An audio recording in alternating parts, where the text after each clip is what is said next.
Investigation में police को James नाम के एक सीरियल किलर के बारे में पता चला था, जिसने 10 साल पहले ठीक वैसे ही मर्डर्स किए थे जैसे अब हो रहे थे। पर जेम्स ने 10 साल पहले ही सुसाइड कर लिया था। दूसरी ओर एना को उसके पेरेंट्स एक चाइल्ड थेरेपिस्ट और साइकियाट्रिस्ट डॉक्टर रीटा के पास ले जाते हैं। अपने थेरेपी सेशन के बाद एना गाड़ी में पड़ी अपनी डॉल को देखती है और फिर वापस डॉक्टर रीटा की होम क्लिनिक में चली जाती है। अंदर जाते ही एना एक साइको किलर की तरह डॉक्टर रीटा का कैंची से मर्डर कर देती है।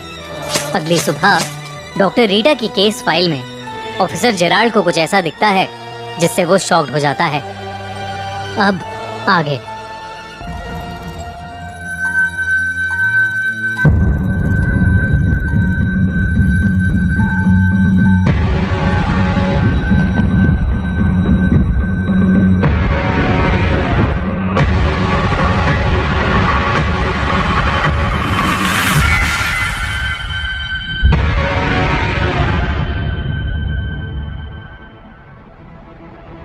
रॉबिन का मर्डर हुए पूरे 3 दिन बीत चुके थे, पर बैरेक टाउन का किलर अभी भी खुला घूम रहा था।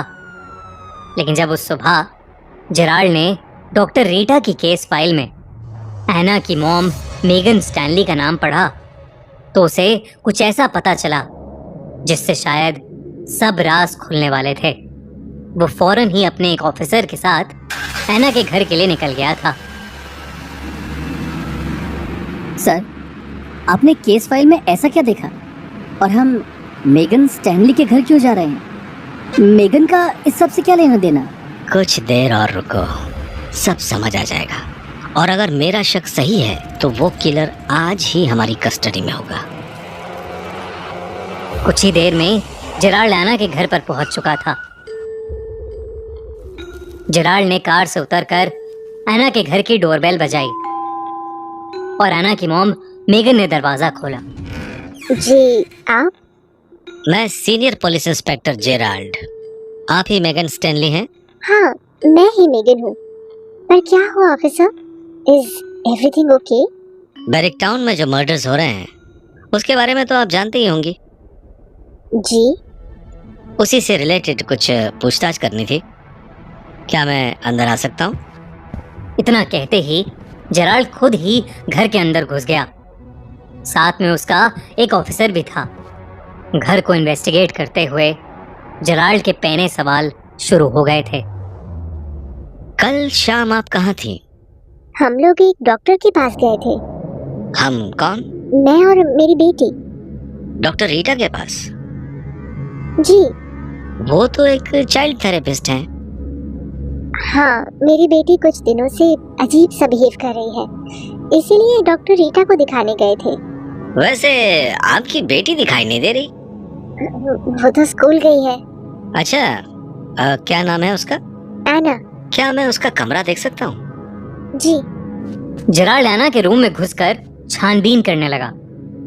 एना के बेड के नीचे जेराल्ड को एक पुराना सा दिखने वाला वुडन बॉक्स मिला। ये वुडन बॉक्स ये आपका है?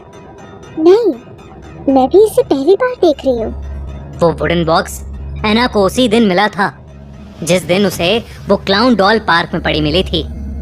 उस क्लाउन डॉल पर एक नोट भी था जिस पर लिखा था आई मिस्ड यू किडो, यानी मैंने तुम्हें मिस किया। और उस नोट के पीछे एक एड्रेस लिखा था। उस एड्रेस को फॉलो करते करते एना एक दुकान पर पहुंची, एक पुरानी कॉस्ट्यूम्स की दुकान। वो जब उस शॉप के अंदर गई तो वो दुकान एकदम खाली थी। बस एक बूढ़ा सा दुकानदार था जो एना को देखते ही बोला, वेलकम बेटा, वेलकम। वो हमेशा कहता था कि तुम एक दिन जरूर आओगी। मुझे 1 मिनट दो, मैं अभी आया। वो दुकानदार अंदर गया और उसने एक वुडन बॉक्स बाहर लाकर एना के हाथों में थमा दिया। तब से वो वुडन बॉक्स एना के पास ही था। उसने सबसे छुपाकर उस बॉक्स को अपने बेड के नीचे रख दिया था, लेकिन जेराल्ड की तेज नजरों ने उस बॉक्स को ढूंढ लिया था। जेराल्ड ने अपने ग्लव्स पहने और उस वुडन बॉक्स को ओपन किया। उस बॉक्स की चीजें देखते ही जेराल्ड की आंखें बड़ी हो गईं। उस बॉक्स के अंदर बहुत सारा अजीबोगरीब सामान था, फेस पेंट और मेकअप का सामान, एक कॉस्ट्यूम जो शायद किसी सर्कस के क्लाउन की थी। जेराल्ड ने जब पूरा बॉक्स ठीक से देखा तो उसके होश उड़ गए।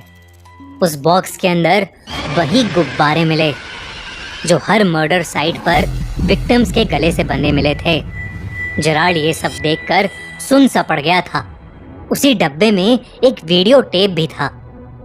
जेराल्ड ने एना के रूम में रखे टीवी पर जब वो वीडियो टेप चलाया तो उस वीडियो में एक नॉर्मल सा दिखने वाला क्लाउन एक छोटी सी लड़की से बात कर रहा था। हेलो, सरप्राइज सरप्राइज, कैसा लगा मेरा एक्ट? उस क्लाउन ने ये कहकर उस छोटी सी बच्ची को गोद में उठा लिया और उसके साथ हंसते हुए खेलने लगा। फिर जब उसने अपना मास्क उतारा तो उस मास्क के नीचे जेराल्ड को जेम्स का चेहरा दिखा, वही सीरियल किलर जिसने 10 साल पहले सुसाइड की थी। आप जेम्स को तो जानते ही होंगे। नहीं तो क्यों? ठीक आज से 10 साल पहले जेम्स नाम का एक सीरियल किलर पकड़ा गया था। जो मर्डर अभी हो रहे हैं वो भी बिल्कुल उसी तरह से लोगों के मर्डर्स करता था, पर उसने 10 साल पहले ही सुसाइड कर लिया था। पर ऑफिसर, आप ये सब मुझे क्यों बता रहे? मेरा इन सब से क्या लेना देना? मुझे लगता है कि अब 10 साल के बाद मर्डर वो नहीं कर रहा है बल्कि आपकी बेटी कर रही है। What nonsense! ये क्या बोल रहे हैं आप? I'm sorry, आपकी बेटी नहीं, जेम्स की बेटी। जेम्स की बेटी? ये कैसे पॉसिबल था? क्या एना स्टीव की बेटी नहीं थी? क्या एना वही छोटी लड़की थी जिसके साथ वीडियो में जेम्स खेल रहा था? क्या रिश्ता है मेगन का जेम्स से?